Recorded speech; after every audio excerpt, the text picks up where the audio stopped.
Okay, so it's time to talk about the second birth, sometimes called spiritual rebirth in the New Age circles and so on, or just rebirth.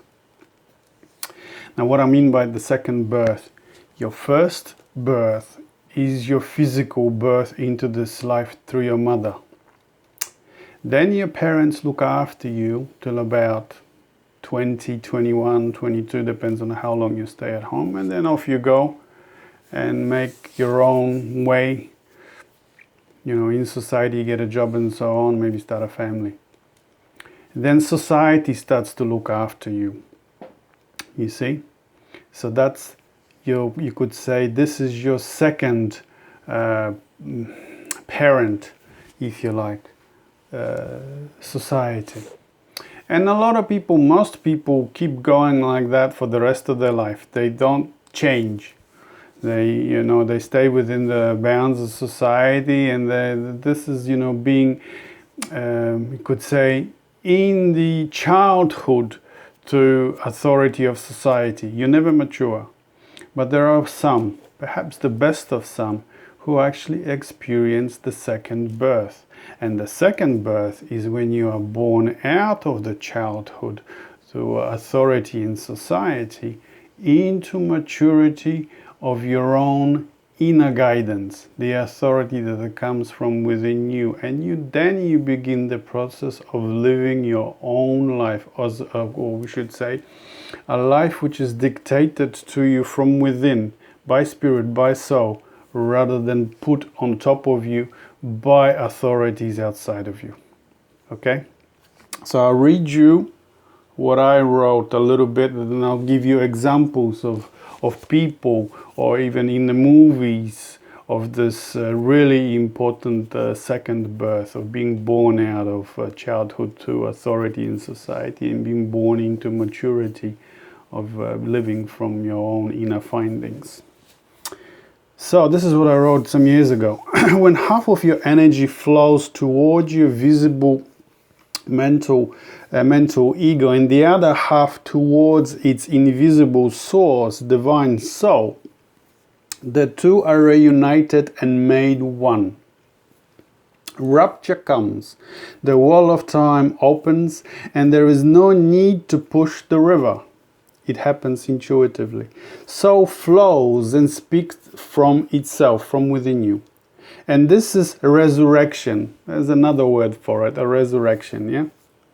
The second birth or resurrection of the soul was the process of awakening to awareness of the divine nature and the guiding spirit within it. That's actually a quote, and I don't remember where I got it from, but it's somewhere. So it can be called resurrection, resurrecting to who you really are, but more importantly to the guidance from within you. From then on, you don't need anybody to tell you what to do. You have your own instructions that are coming to you in your dreams and visions, and especially intuition. So I'll give you a few examples from movies that you might actually relate to. In The Matrix, in the first trilogy of The Matrix, in the first movie, there's a moment when Neo sits in front of the computer and the computer screen starts blinking, "Wake up, Neo." That's the beginning of the awakening of Neo's being born out of society, of the world of the Matrix, into reality of this secret world that is beneath this world of the Matrix, of the machines, that is actually calling to him and wants to free him. You see? And then the whole movie, the first 3 episodes, I know that there are more now, but the first 3 are really about him learning to fight with the machine, or to free himself from the Matrix, from the machines. Yeah?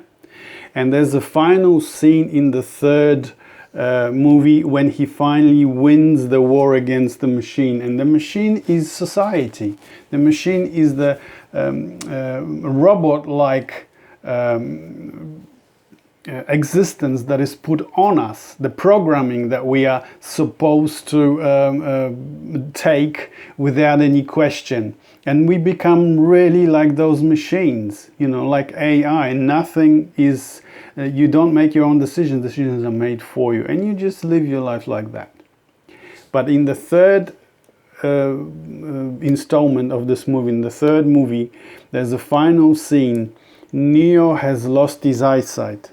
His eyes are covered, and he's fighting with the machines through his intuition. His inner eye is open, and he sees everything through his inner eye, what he needs to do. And that's when the war ends. He wins. That is to say, the two, the visible and the invisible, if you like, the outside world and his inner world that he was trying to accommodate into his outside world, finally reunite. There is no more conflict. You see? But it is the intuition, the third, between the two opposites, that mediates between the two, and the conflict ends. He doesn't, he doesn't sort of get rid of the machines completely. The machine is the ego, the programmed ego. He manages to accommodate the ego to the new reality of the intuitive way of seeing, of getting the communication, of getting the instructions from within. Yeah? So that's Matrix. Another example is perhaps in the movie Avatar, in the first movie, when the soldier, the one that has no use of his legs because he's injured, so he runs, so he, he's in a wheelchair. When he first enters that the world of the village, of the people, of the blue people of the village, that is his beginning of being reborn to the authority that he left behind his old life, authority of outside authority, to this new reality of the people of the tree. The tree, the tree of life, is a archetypal symbol of the center from within, of the center of your guidance, the center of the world of universe from which the instructions come. This is the world of the spirit. And from then on, when he becomes part of the tribe, he's learning how to communicate with the spirit. Remember that? He's learning how to communicate with the tree of soul and so on. He's learning to be independent, his own, having your own, listening to his heart, and then, being free from that. Then he doesn't want to come, then he stands up and wants to fight for the tree people, and, so that the outside... Eventually, if you see all the installments, in the first two installments, you see that the tree people win. The world of the soul, the world of the spirit wins. That is to say, the two, the outside is not overbearing. It's not just putting its own situation in life only as the only one. The other one is also taken into account. So that's another example that you can have, from movies, about the being born out of the authority to the childhood of authority to the life that is being put on you, and the life that you're meant to live, and the one that is already within you, the instructions that are already within you. Let me have a look. So we've got plenty of time. Now I'm going to read to you something I wrote a few years ago that gives you a great example of this second birth of being born out, and you could say resurrection. This is a story of Hui-Neng. Perhaps some of you have heard the story of Hui-Neng. Joseph Campbell was sometimes fond of telling this story. How this little, illiterate woodcutter suddenly got the whole idea of Buddhism in an instant. Before I go that, I just remembered I'll tell you this story about the Buddha. About the Buddha, how the Buddha, got started in his career, was he too left his palace and went into the forest, cut off his hair, and began seeking. That, you could say, is the beginning of the process of being reborn out of authority that was put on him, on the Buddha, into his own authority that he finds within himself.